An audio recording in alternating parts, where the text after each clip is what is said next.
any wargame, anytime. All right, everyone. Hello. It is another podcast episode. We've got a very special guest on. Glad he came on to our fledgling podcast. We're definitely punching up today, so really good to get him on. But before that, Sam, how you doing, man? Oh, hanging in there, still alive, hmm Yeah, Boz can't make it. We're sort of it's really funny. We're doing this, but we're like all things in life, it's just sort of we're all sort of playing it by ear.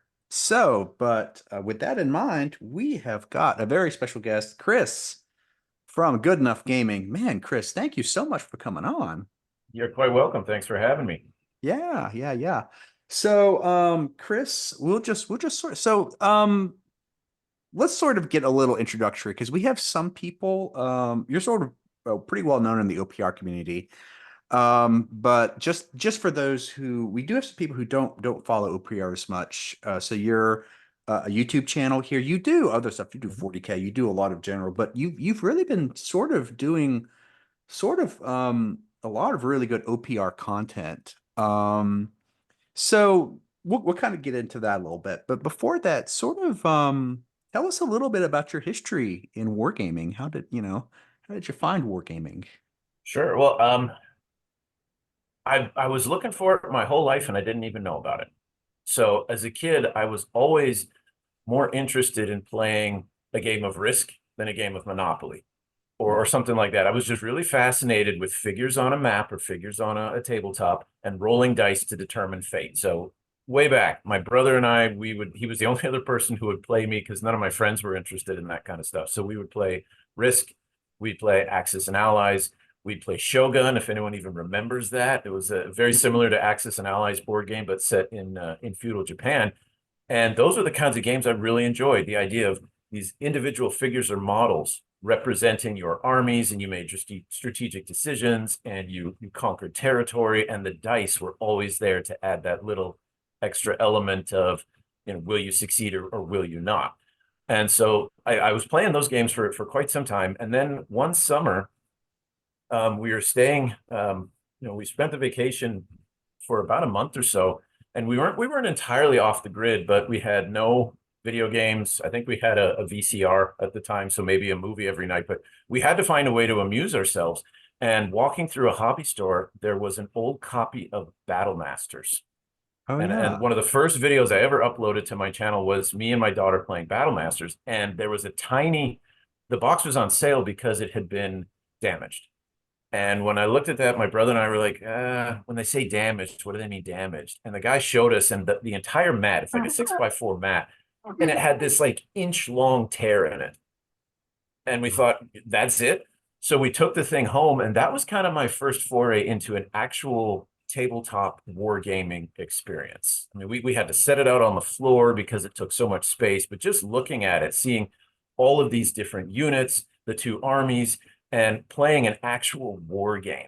And I realized, that this is the kind of game that I've been looking for my entire life.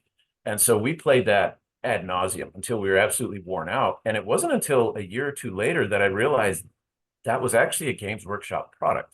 I'd never heard of Games Workshop. I had no idea about fantasy or 40K or any of that stuff until I walked into a hobby store, I think it was my junior or senior year of high school, and saw a cabinet with some of these figures painted in the cabinet. And I thought, those look awfully familiar. And I was talking to the guy at the store. He's like, oh yeah, it's a huge game. And when I mentioned Battle Masters, he said that's kind of their gateway game. They want you to play that, and then they introduce you to the larger war game hobby there. And so I picked up, I don't know what edition it was. I think it may have been Warhammer Fantasy 4th edition. It was the box set that came with Bretonia and Lizardman. I think that's And it. Yeah. I think that's 5th edition. Yeah. was that 5th edition? Okay, so that was the one I bought. That's the last time Bretonians got it.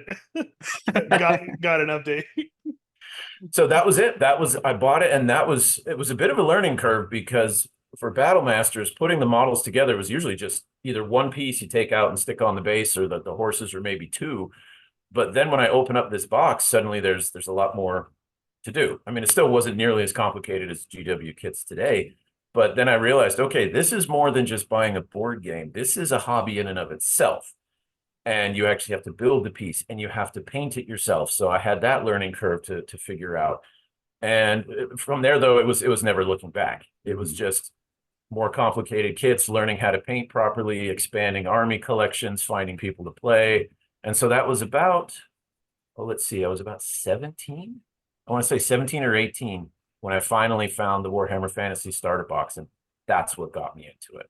Yeah, I mean, like just even saying things like Axis and Allies, that just like I'm just transported back to high school and just now I actually got into war games first and then sort of found out about Axis and Allies. So I was sort of the opposite, but yeah, it's amazing. Like teenage years, everyone I talk to, that seems to be the years that you just get at least that I know, sort of get hooked.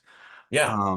Because you have the time. You might not have the money, but you have time. Well, I don't know about you. I wasn't in a lot of sports or clubs. None of those interested me. So when I went home after school, I had plenty of time to play a game like this. Oh, Yeah, and I think that's been the experience of both me and Dan and a lot of other people we've talked to is, you really get gripped by the hobby in kind of your teenage years and it just stays with you. Because there's really nothing else that scratches that edge. Video games don't touch that. Board games alone don't really get you there. There's nothing quite like miniature wargaming. Yeah, and it helps you get really, like I'm sure as you guys are, really nerdy. Like I love science fiction, fantasy books and movies. And Sam, like you said, the video games allowed you to enter it a little bit, but you're playing someone else's game, so to speak. They create the characters. Yeah, you're playing someone else's story, even in the most kind of open worlded, RPGs or such. You're ultimately playing someone else's story. Yeah. And what miniature wargaming does, and to me, it's similar to what it's a little bit similar to tabletop role playing games, especially if you're a DM like me. It gives you that freedom to like really live out this fantasy of being a general on the field and commanding troops. And planning a campaign, and you can kind of I always kind of like I had backstories for my characters, and I had this for a long time in Kings of War I had this ongoing story known to nobody but myself. But that's what drives you. It is, and it's really compelling in a way that again, just nothing else is really on the same level of. And when I run into folks at the hobby store and I mention something like OnePage Rules and they say, what is that? Or what is miniature wargaming? First thing I ask is, have you ever played chess or Dungeons and Dragons? And if they say yes to both, I'm like, marry those. And that's tabletop wargaming. Yeah, that's a good way to put it. That's actually really good. And we're going to get into that because I think that we'll talk about your channel because you've really sort of, you do a lot of good stuff, but your channel is really interested in sort of, I sort of see it as like the you're sort of like evangelizing one-page rules and sort of at a very base level, things that maybe advanced wargamers, I think would just like, oh, but you're right to new players. But sort of before we get all into your content, so want to ask you, what made you even want to start a YouTube channel? How did this sort of come about for yourself? It was a long time in coming. I mean, I've been ever since, well, I don't know if ever since the beginning of YouTube, but for probably about 15 years, I've been watching channels that do this kind of stuff, painting tutorials to learn how to paint better, battle reports. Frequently when I wanted to learn, a new game before I bought into it, I'd go look it up on a YouTube channel and see, okay, what do the models look like? How do the game mechanics work? And so at that time, 40K was pretty much my sole hobby. That was it. So I watched a lot of the channels like Winter's SEO, Striking Scorpion, Mini Wargaming, and Tabletop Tactics. And I look back now, and those channels started out as just one guy or maybe a couple guys and one camera just recording themselves playing on their kitchen table. And now you look at them, they have like these professional studios and everything. And so I looked and I thought, okay, we all got to start somewhere. And I thought I could do that one camera recording games at my kitchen table. So I thought to myself, you could do that, But then I thought, well, why would you want to? And so it took a little while, and a number of things came together. So I thought, well, I enjoy watching some of their content, their videos, their bat reps. I really enjoy that. Maybe I could provide that for somebody else. Maybe they would enjoy watching the games I play, seeing the models I do. I don't know. Crazier things have happened. And the second is I thought, well, I got a lot of great inspiration from watching those channels, paint scheme ideas, battle report ideas, just being able to see the other kind of people that are in the hobby. And I thought, again, maybe I could do that for somebody else. At the time, I was also starting to do a lot of painting commissions. A lot of people around here don't like painting. And so I'm no golden demon painter, but they're willing to pay me to paint. And I thought, well, this is something I'm going to do anyways. And now I'm getting paid for it. My hobby is helping to pay for my hobby. And I thought, what if I could take the channel and do that for the other elements of the hobby? Because everyone sits around and talks about elements of lore and elements of the game, and they play games. And I thought, what if I could have that also support my hobby? Mhm. And that way I could explore more stuff, buy more armies, get more terrain. Like, it's a win-win for everybody. Mhm. And then the two other things is, the last thing that was keeping me from jumping in was that the 40K world on YouTube, it's pretty saturated. Like, there are a lot of massive YouTubers out there. And I thought, if I were to try and jump in there, I'd probably get squished. Like, why would they watch mine when there are infinitely number of better channels? Whereas OPR was still pretty new. And it was at the same period where I was starting to kind of distance myself from GW games more. And I thought, well, I'm getting into this new gaming system. What if I could be, for OPR, what all of those 40K guys were 10 or 15 years ago? Yeah. Yeah. Get in at the ground. And Yeah. so I thought, okay, so I'm slowly removing all of the obstacles that are keeping me from doing it. The only thing that was keeping me from finally doing it was inertia. And my younger brother, of all people, was the one who finally gave me the poop or get off the pot speech. Because I talked about it all the time, and he's like, will you either do it or stop talking about it? And I thought, okay, well, he threw down the gauntlet. So, all right. So that's when I started. I recorded the first video, which was a painting tutorial, and I put it up and I texted him the link and I said, there, I did a thing. Yeah. And that was in August of last year.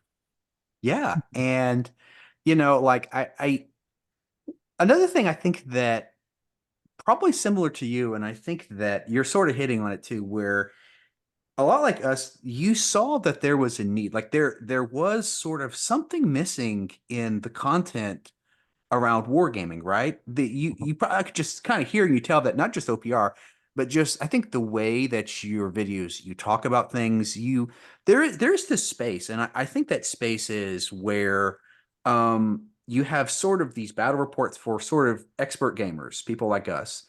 And then you've really got mid-range. Then you sort of have like maybe like an introductory video that just very briefly covers the rules. But there's nothing really comprehensive that I think that with so just on your channel, you do a lot of really great bat reps. We check out your stuff. But one of the things that I think is, what I think about your channel, and like I think some of your best pieces of work is your Games Workshop versus OPR multi-series. And like, it's funny, we all talk about it, but I think that I haven't seen anyone really put together this comprehensive lists about really explaining how GW fits in the ecosystem and how OPR is here and how the game interacts and sort of, so maybe just talk about that, because I think it was a really great series, maybe just give us a few details, a little bit about what you were thinking about with that. Okay, sure. So I came to, well, I personally came to OPR as a game for the very reason that it was created. I was starting to get a little tired of some of the elements of 40K and Games Workshop. And so I was kind of looking for something else. And a long time ago, just in passing, I had heard someone say, hey, have you ever heard of this game? And the guy was actually telling me about OPR, kind of mocking me. He's like, yeah, some guy basically rage quit 40K and he created this thing and he's hoping it'll go somewhere. And I don't know, it just bounced off me. I didn't think of much of it at the time. But as I started getting just kind of worn out with GW stuff, I remembered him saying, yeah, there's this game a guy made because he got tired of 40K. And I thought, well, why don't I give it a shot? So I looked at it and I read it and I thought, all right, what this guy's done is distilled 40K down into one page. He's removed some of the stuff I don't like. He's tried to make the game less cumbersome and more about playing a game and having fun. And so I've always seen there is a connection between the two. And I thought, all right, well, am I going to abandon 40K totally? Am I going to keep playing one-page rules? What am I going to do? So initially it was an internal just reflection thing. As I'm starting to play more of one, do I play less of the other? Do I try and balance? But what's going to happen with it? And then as I'm just pondering it in my own mind, I thought, well, I imagine other people are having the same conversation in their minds as well. And if other people are thinking about it, maybe they want to hear someone's thoughts about it, maybe because I would Google stuff like that, and I go on YouTube and see, well, what do other people think of comparing these two? And so again, eventually I thought, you know what, I just need to do it. So I sat down initially. My plan was to make a single 15 to 20-minute video, like most of the others. And so I started typing out some notes. I didn't want it to be unscripted, but I wanted to have, think through it.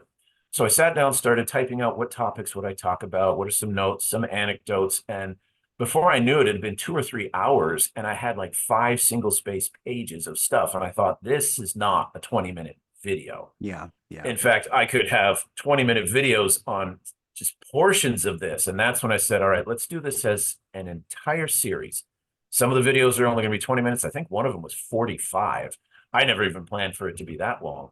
But I thought, this is the kind of attention it deserves. And the intention of it was never to, it wasn't meant to be, how do I put it? It wasn't, yeah, exactly. It wasn't just I'm mad and I'm going to rant about it. I want to say, all right, what do each of these games have to offer? Because I still played both. So why do I play both?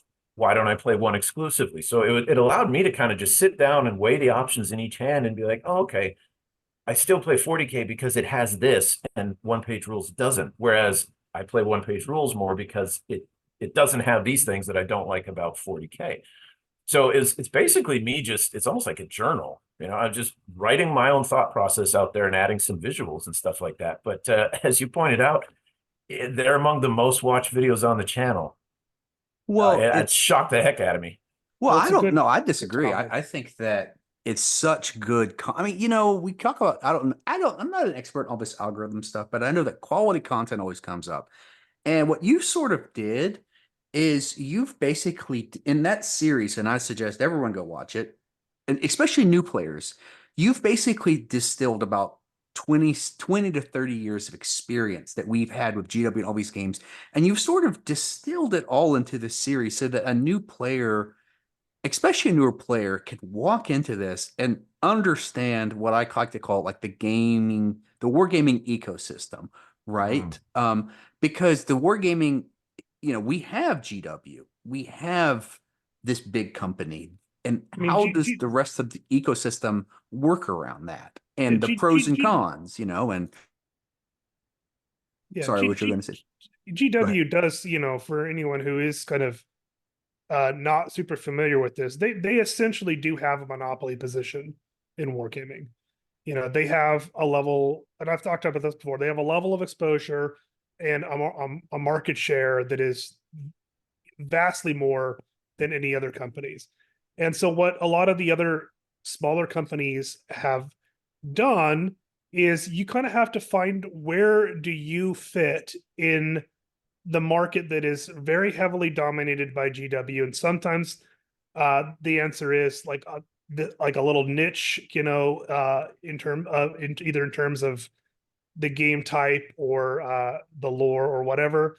And sometimes this is like OPR is let's simplify what Games Workshop has done, and let's kind of appeal to people who maybe either got burned out by GW or want something that's a little bit more casual, or want something that is just less random and prone to kind of getting messed with by the corporate overlords. Well, right. And so one of the things, so getting a little to the weeds of because one of the things that you do mention in your videos is about balance, is about this idea that GW has been known to have balance issues. I think And I think that with OPR sort of at their ground up that they've built, to me, the most impressive thing about OPR, I see other game systems. Other game systems are simple. Other game systems, have their things, but never seen anything like OPR that really has really committed and really gone in so well to a point system that they really are interested in balancing the game, right? What and you kind of talk about that when it comes to so maybe give a like brief overview about balance and about creativity and about how do you sort of feel about simple, is OPR simple, is it a strategic game, is it a casual game, is it where, like, how do you feel about its competitive depth? Yeah, just Okay. that's very broad, and I'll just basically say, talk about your stuff. Sure. Well, no, that was one of the things that that kind of drew me after playing the first couple games of it. A good friend of mine, we played 40K all the time. We started playing some one-page rules, and one thing I noticed is we never had that turn one wipeout, as we had plenty of times in 40K. I mean, you position your units wrong at the start or something like that, and the game's over before it's really started. Whereas we would play, and it would always get down to bottom of turn 4, who's going to win this? And I thought, that's very interesting. How do they do that? And to go back to what Sam was saying, I think part of it is the fact that GW is trying to sell product. And one of the ways you do that is you make it better. Every new army, every new codex, everything is better than what comes before. And then you run into the problem of power creep. Whereas OnePage Rules is giving away most of their stuff for free. So they don't have that incentive to make everything bigger and better just to sell the product. Instead, they're like, use our rules for free, use your own models for free. Yeah, we have STLs if you want to borrow, or not borrow, but buy them, but you don't have to. And so they can focus that on out. Yeah, that's stuff they've licensed that out to other artists and companies, right? So they don't have a direct profit incentive towards for certain armies or whatever. Exactly. They're neutral in that, and it shows that their game is simple, but it has a lot of depth. And Yes. I agree with you. It very much does feel like it's much more prone to being a real game. You don't get blown out as often. There's this back and forth, and you feel like your decisions matter more. And not just the decisions that you made in building your army, but the decisions you made in the actual battle. Yes. Like if you make a mistake in 40K, your opponent has an entire turn to remind you of that. Whereas Yes. in one-page rules, they get one activation. Then on your next activation, you could try to compensate for that mistake or make up for it. Yeah, and I having started playing OPR with the alternating activations, I've realized very quickly that it's almost hard for me to go back to your turn, my turn, move everything, because the alternating activation really flows very smoothly. It lets you kind of set traps and make these kind of advances and such, but doesn't get you into the situation where you have the gotcha moments. Where oh, I didn't see this angle, and now my opponent's going to exploit that in their turn, and I'm going to just lose the game because of that. Well, to me, I played 40K, and I took about a 10-year break off 40K because I played 5th, and I thought 5th was great until they introduced flyers, which were just really, it's a really sad thing. But I thought that 5th was 40K has never been balanced. It's never been balanced. There's always been jank. But I thought mechanically 40K was always a super solid game.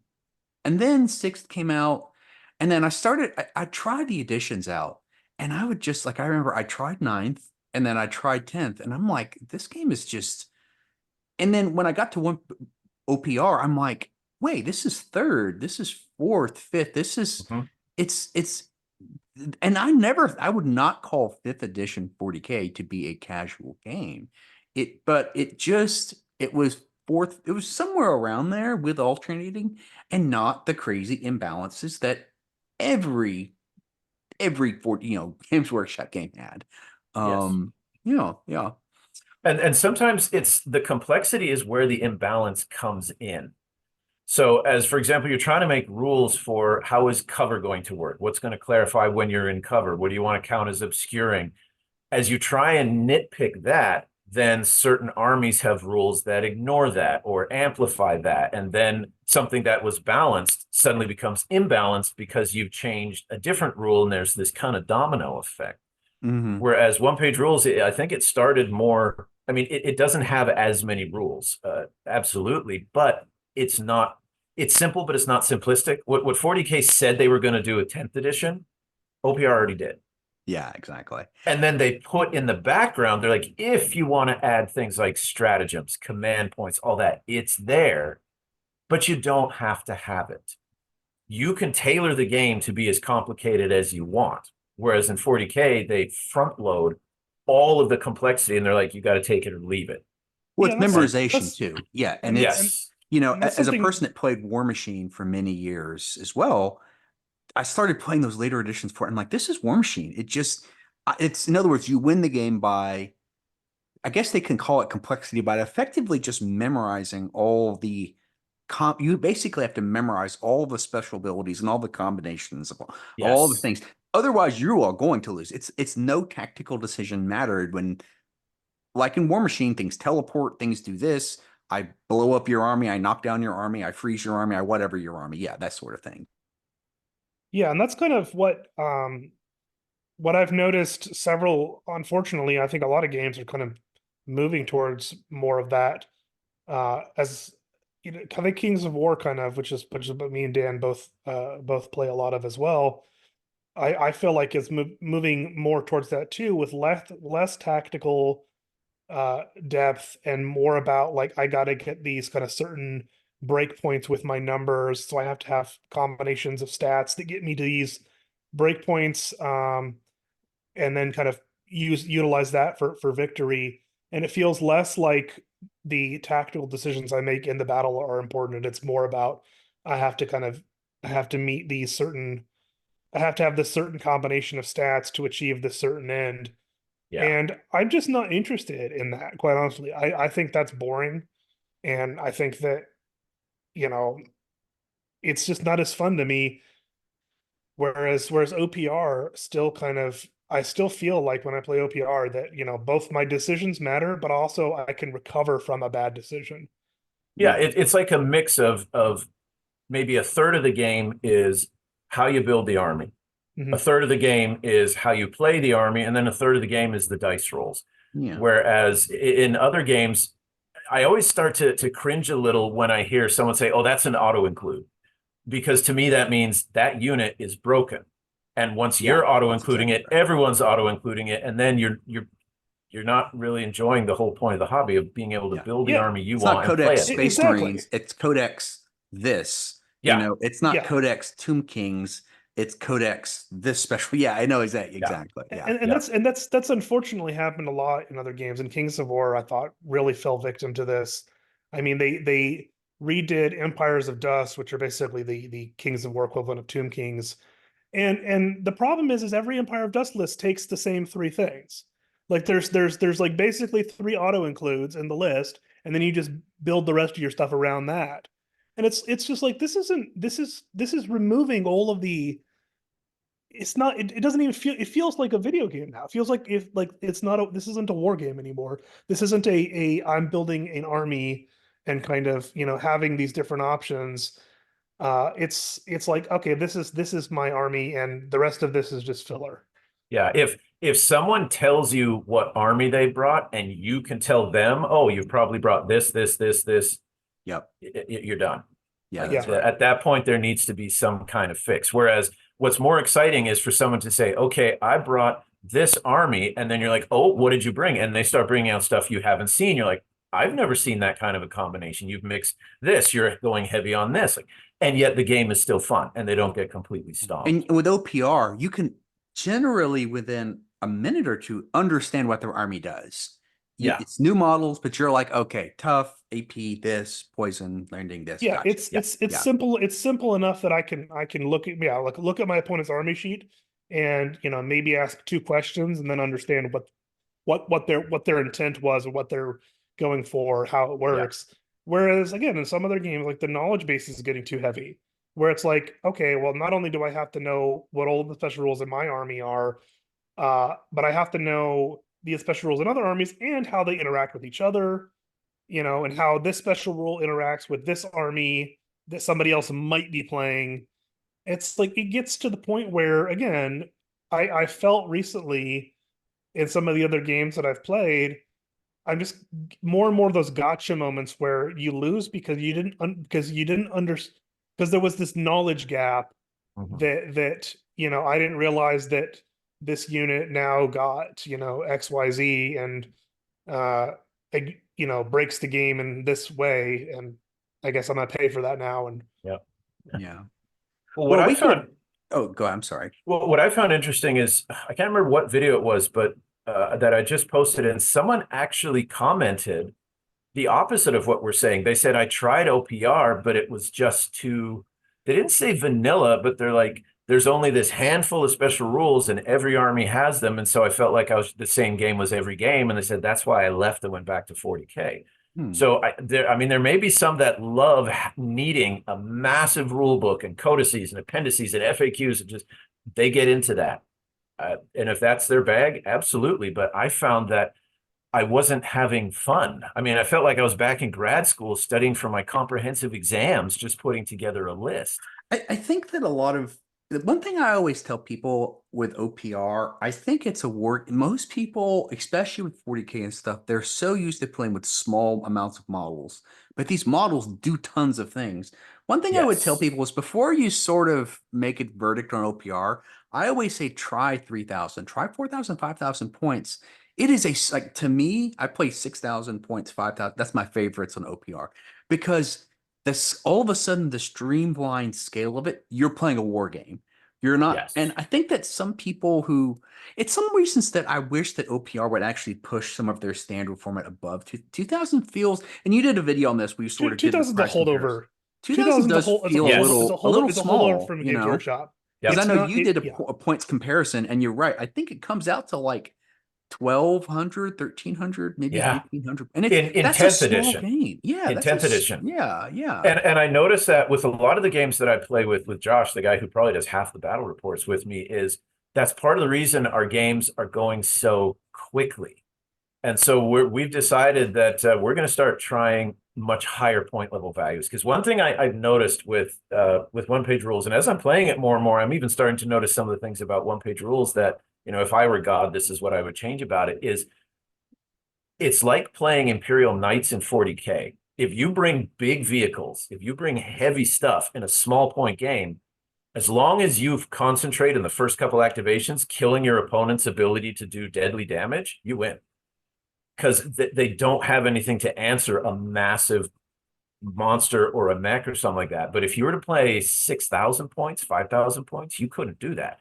You would have to be a lot more careful because they have 6 different units that can do serious damage to a larger model. And they might just 6,000 is an have, and they might amazing have the point level. volume It's too. just absolutely amazing. I love it. Yeah. I Well, mean, and it is. You're right. And since me and Dan started playing higher point level games too, it got a lot better.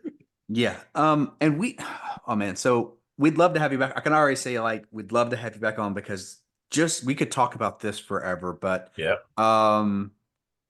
But so like I said, we're gonna sort of time box this, and hopefully Chris will come Okay. back and we can continue this conversation. we had more questions to ask, but this was an interesting. Yeah, I know, conversation. and that's where I'm trying to like, because I'm noticing that like the box keeps on opening.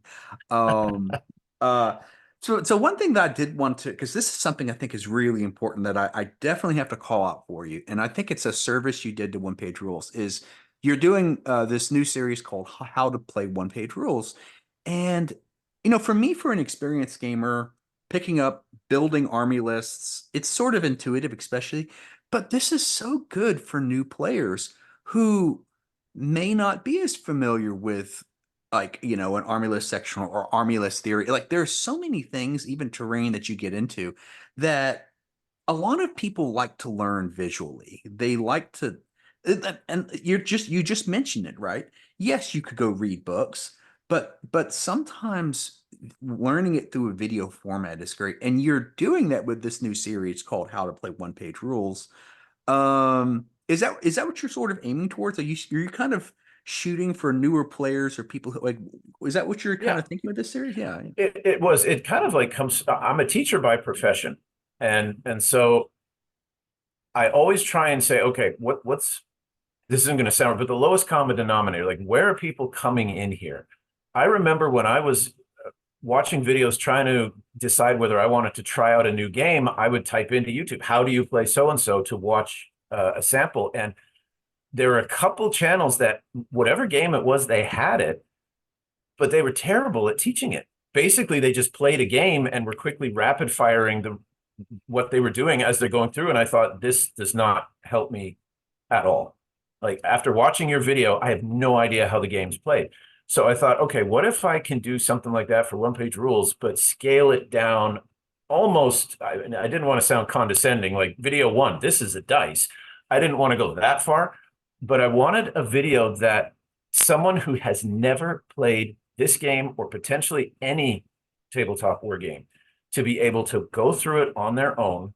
And by the time they're done with it, they could walk into a gaming store and actually play someone, and that someone would never know they've never played before. Because that's how I would love to learn a game. I hate it when I look like an idiot because I don't know a rule or I make some kind of mistake. And I thought, what if I can provide a comprehensive but still short series that I can take you from nothing to, relatively fluent player. So that was the idea behind it. That's the old, there's an old kind of mantra kind of in teaching. If you achieve real mastery of a subject when you can explain it to like a sixth grader and then have them go explain it to a fifth grader. Yeah. Yeah. And one of the things that I realized is when I was watching these other videos is they assume a lot. Yeah, exactly. From the viewer. So for example, like if you walk up to an average person and say, do you know what a D6 is? I don't know. Do you know what a D3 is? If I say take a save, what the heck does that mean? And so I realized if I'm going to make a video for folks who aren't as familiar, not just with OnePage Rules, but with wargaming in general, we got to start from the very beginning and assume they don't even have that basic vocabulary.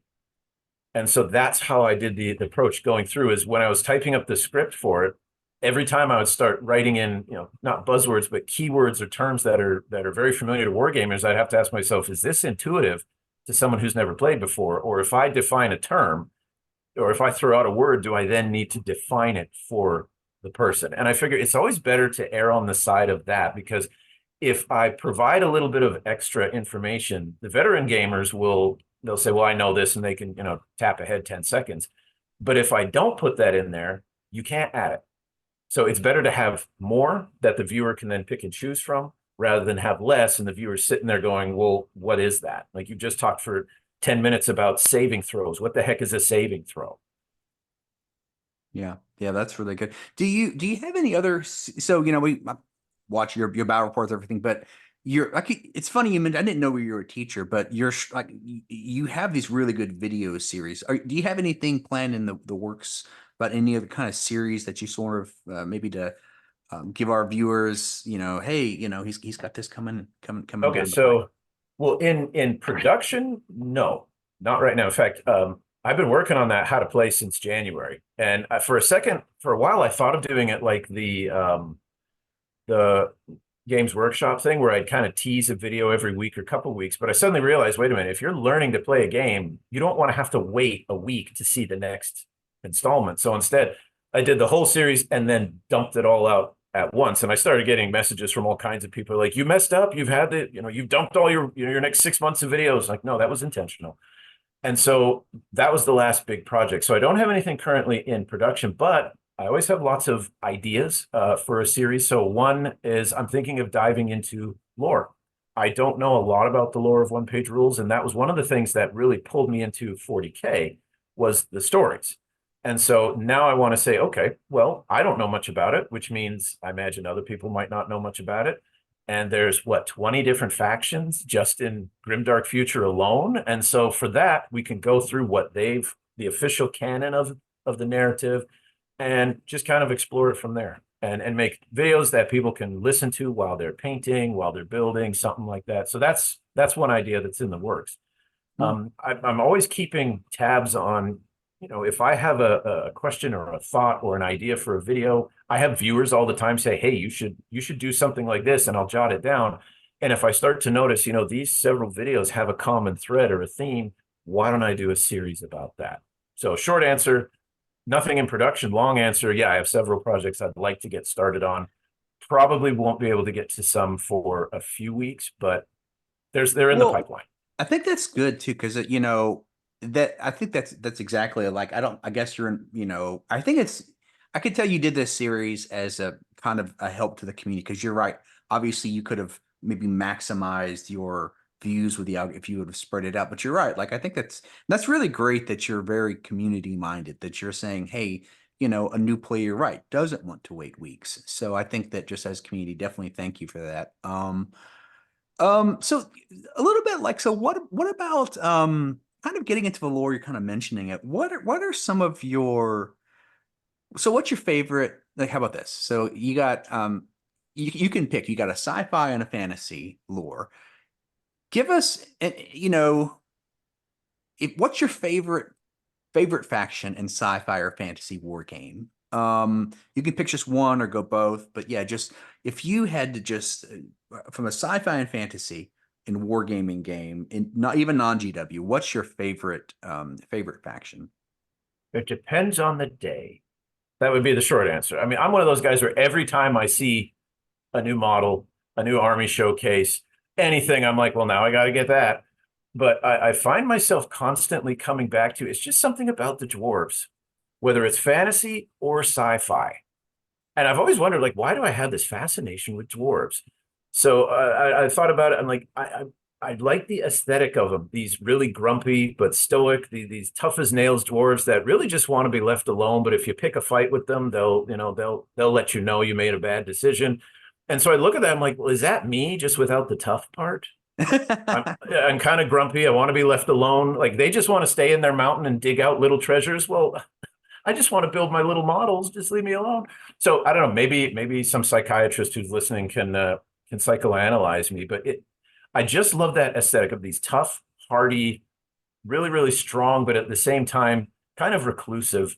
And because I get to play them in both sci-fi and fantasy, that sticks out. So whether it's 40K, OnePage Rules, everything, I always have the dwarf army, no matter what. Yeah. Well, and it's funny, I went up to I'm not a big model person, but I did specifically get to tier 2 just to get the dwarf models that for OnePage Rules that I do want to, because I really do like their model line. Some people like them, some people don't. I like their dwarf line a lot. I think they're super solid. Okay. Well, what about I'm outnumbered by the stunty lovers. I'm an elf. I'm a high elf player, so we can't abide by these little people, messing with us. No, but that's okay. I mean, when I bought that first box set for Warhammer Fantasy, it was Bretonnians and Lizardmen. That's what I had to get. But the first army I built for me was High Elves. I was all about the High Elves. I always loved the High Elves. Yeah, and now that Old World is back, I mean, I've got my dwarf army. That was the first, but I am waiting for when I can play my High Elves again. So I guess I do a little bit of both. I got the stunty guys, but I got the pointy-eared. Yeah, I mean, Sam, Okay. I feel you right up the thing. I mean, I am in 40K. I'm an Eldar person, just lore. I just love their lore. So another thing we like to ask our guests. Okay, so really quickly here, guys. I do gotta run. Unfortunately, thanks a lot, Sam. Appreciate you coming. Thank you. Thank you. Talk to y'all later. All right. So one thing we like to ask a lot of our guests is, so we all know, we love the war game, but we all live in the real world. Yeah. Hey, Sam's got to go take care of something. That's just life. But so we like to ask our guests if time or money were not a factor. So you got Jeff Bezos level of riches and you got all the time. What would your dream wargaming experience be? So just, take off all the shackles. Okay. Dream wargaming experience. Well, immediately when you said that, I actually thought of I would do something like what the guys at Mini Wargaming are doing. I'd make my own. I have my own sculpts, my own game, my own rule set. I'd test it out. Make the game I want to make. be able to hire, the best artists, the best sculptors, and then turn around and offer a game. And because I'm, richer than anyone on the face of the planet, I wouldn't have that desire to try and maximize sales from it. Instead, still sell it, but instead it would be more about, I want as many people playing this game as possible. So I guess that would be one. A couple others, I'd love to be able to, if I could do the channel something professionally, that'd be pretty cool. I'm not expecting that, but it'd be cool to be able to go around to all the different conventions, all the different gaming conventions. Oh man, yeah. See the new stuff. Yeah. But stay in the nice hotel and all, just really enjoy it for the experience itself. That would be kind of cool.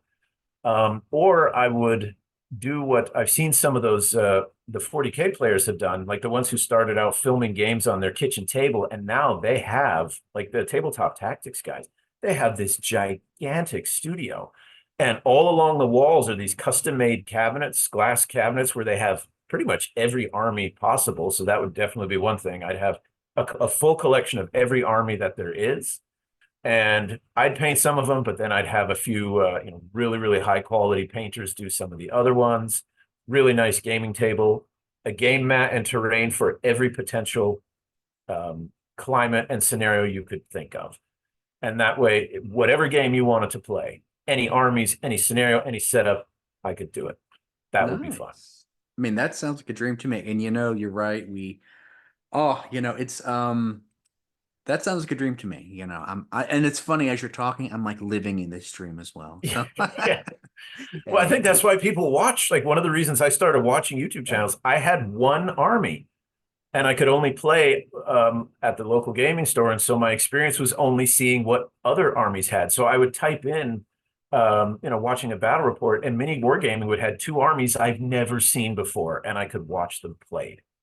And so I wonder if maybe that's what I can provide to others, because I got a lot of armies. And so the ability to keep swapping out different ones, offer different matches, different pairings, that variety is really what makes it fun to watch those videos. That's awesome. That's awesome. Well, like I said, we'd love to have you back on, but we also know, unfortunately, we don't have all the time and money in the world. And so we have to time box this. But so just again, Chris, thank you so much for coming on. Sure. Tell us about, so is there anything, just as a closing out, anything you want to sort of promote on your channel, anything you sort of that you got? I know you mentioned series, but anything that on your channel you want, you say, hey, viewers, go check this out. I've got this really cool thing coming. Yeah. So as far as the battle reports, a couple ideas. One of the biggest battle report successes videos I ever had was that Godzilla one. I was not expecting that. I had that idea for that Godzilla one for years. I had an idea of doing it in 40K, kind of like Warlord Titan in a city kind of a thing. And then with OnePage Rules, I thought, well, why not do it here? What would be a good narrative? Oh, Godzilla, minor giant monster attacking in a city. And that was really popular. So then I started thinking, well, what other movies, scenarios, famous historical battles, stuff like that. So I've got plans for maybe doing something like Starship Troopers, like, a last stand of Defense Force against alien hives, or Zulu, if anyone's familiar with the Battle of Rorke's Drift, something like that. Yeah. But I really like that idea of not necessarily reenacting or replaying, but using that kind of a scenario, whether it's a last defense or whether it's, the impossible mission or something like that. Because that was fun. It took a lot more planning to come up with rules and try and set up, how do I want this game to work? Because the Godzilla one, that wasn't 100% following the OnePage Rules rule set, but it was based on it. So in the future, that's what I'm hoping to do. More of these themed kind of narrative battle reports. That sounds great. Definitely, and I watch every battle report, so really enjoy your work. So just close out here. We're going to post all Chris's links in the channel, but if you don't go to that, it's Chris, and it is the YouTube channel is Good Enough Gaming at YouTube. So Chris, thank you so much for coming on. Thanks for having me. I appreciate it.